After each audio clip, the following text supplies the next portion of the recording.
Welcome to the video lecture series on communication theory and techniques. In today's class, we will go through the sample and hold circuit operation. Here, if you observe, the sample and hold circuit consists of an input signal G of t, which is analog, an amplifier which has a unity gain and low input impedance, and a switch and the capacitor.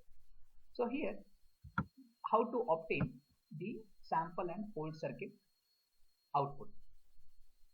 If you give an input signal G of t and the switch is when it is closed, so the signal is sampled.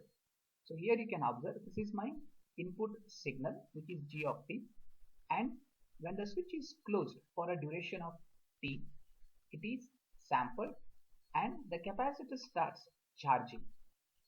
Later, when the switch is open, the capacitor starts discharging, but here this offers a high input impedance and the capacitor won't discharge immediately. So the capacitor starts holding the charge during the when the switch is open. So that's why it is called as a sample and hold circuit. So here if you observe, let us say my switch is closed, so the input signal is sampled and the capacitor starts charging. So that is what I call as a sampling time. Later, when the switch is open, the capacitor, instead of discharging completely, it discharges very slowly. So the discharging time is maintained very low. So that is where the capacitor starts holding the charge for a certain duration. So with that we obtain the sample and hold circuit for the input signal G of t. So it is also called as a staircase approximation of the input signal. Next, we will see the reconstruction part of the sample and hold circuit. The sampled signal is applied to the sample and hold circuit first. Later, we use a low pass filter because I need to get back my original message signal, which is a low frequency component. After this is also called as a reconstruction filter. After that I have an equalizer, because here if you observe, the signal is sampled and then it is hold for a certain duration. So it means I am actually considering an flat top sampling condition over here. So there is going to be an amplitude variation.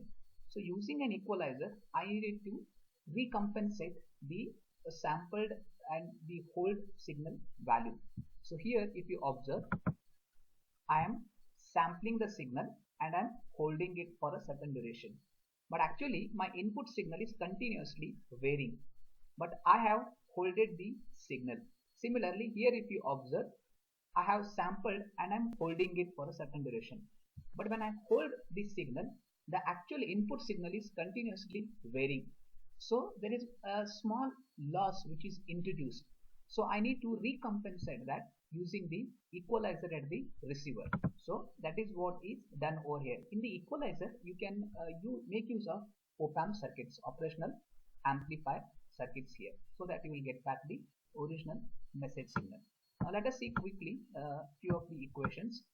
So here my u of t is the sampled signal, which is G of nts h of t minus nts, and if you express in the frequency domain representation, it is fs, G of f minus nfs into h of f.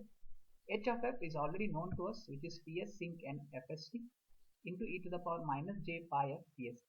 The same kind of equation we have already seen in the natural sampling and in the flat top sampling. So this is not a different equation from the previous concept. So natural sampling, flat top sampling, sample and hold circuit, and pulse amplitude modulation, they almost are the similar types of concepts. In the natural sampling, the amplitude is varying, but we are making use of a train of pulses. In the flat top sampling, we are making use of a train of pulses, but still we are keeping the amplitude, the peak amplitude as flat. That's the only difference. So here in the flat top sampling, we are sampling and we are holding it for a certain duration. So this is all about the sample and hold circuit. Next concept we will go through is another sampling type, which is a quadrature sampling of bandpass signal. It is also called as a bandpass sampling. So far what we have gone through is the band limited signal we have considered as a message signal, and we sampled it. In this process we will go through a bandpass sampling. So what is bandpass sampling first? Here if you observe, this is my original message signal which has a center frequency 0. So this is what I call as a band limited signal. Now I have to use bandpass signal. So what I should do is I need to shift this signal here in the frequency domain, and the center frequency should be other than 0. Let us say this signal, if I shift it over here and the center frequency is, let us say, 5 kilohertz. So such signals is what I call as a bandpass signal. So bandpass signal is one whose center frequency is not 0. And practically we make use of bandpass signal for the sampling. Now let us see the block diagram for the bandpass sampling. Here my input signal g of t is actually a complex signal which is given as gi of t plus gq of t, and that signal I am multiplying with cos 2 pi f ct and here with the sin 2 pi f ct. So cos and sin, they are 90 degrees apart, so it's an example for the quadrature component. Now what is the need to multiply with cos 2 pi f ct? As I already told you, even if I only take g of t and if I just sample it, I'll get g of nts. So it becomes a band limited sampling. But as I told you, now I need a center frequency other than 0. That's why I need to shift my signal. So shifting will come when I multiply with cos 2 pi f ct as well as with the sin 2 pi f ct. So my original signal, which is complex in nature, is multiplied with the cos 2 pi f ct and sin 2 pi f ct. So here what I get is actually now a band pass signal. So that input signal is applied to the low pass filter. So if there is any noise components will be eliminated. Later I sample it here. This is basically a switch. So when the switch is closed, the signal is sampled at every regular interval. So here you can make use of a transistor or a JFET as a switch for sampling. So when I do that, I get 1 by 2 gi of nts. Now you may ask how gi of nts comes here. Remember, this g of t is my complex signal. Any band limited signal is a complex signal. So which is given as gi of t plus gq of t. So that signal we need to multiply with cos 2 pi f ct and sin 2 pi f ct, and later we apply it through the switch and sample it. We get 1 by 2 gi of nts. So for this, I would like to suggest you, go through my Impartus video lecture where I have done this process and I have solved this complete equation in detail in the class.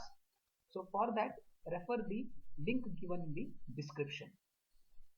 So next I got my sampled signal 1 by 2 gi of nts, and this is my gq. So gi, this is in phase component, this is my quadrature phase component.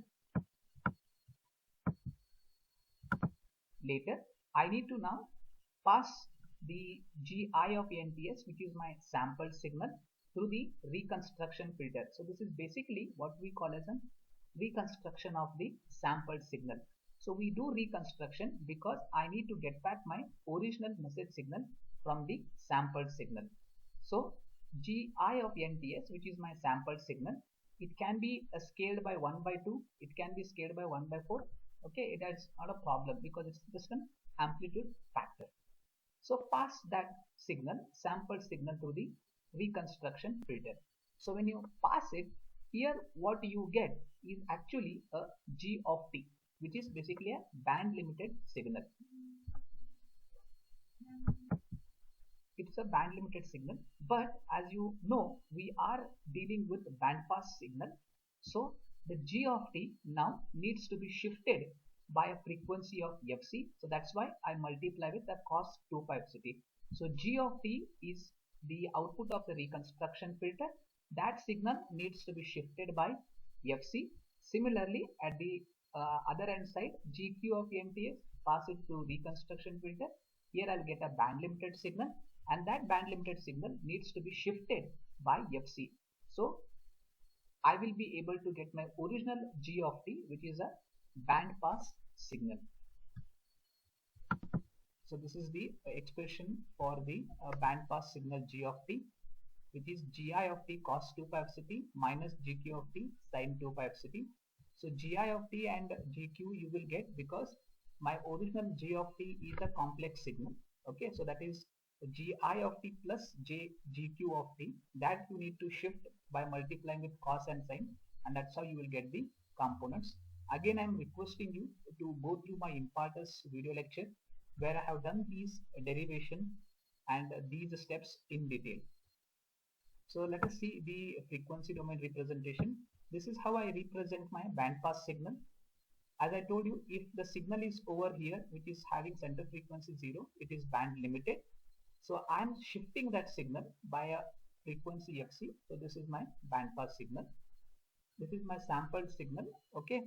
And later, if I have to get back my original message signal, so I will pass it to the filter and I'll try to get my band limited signal.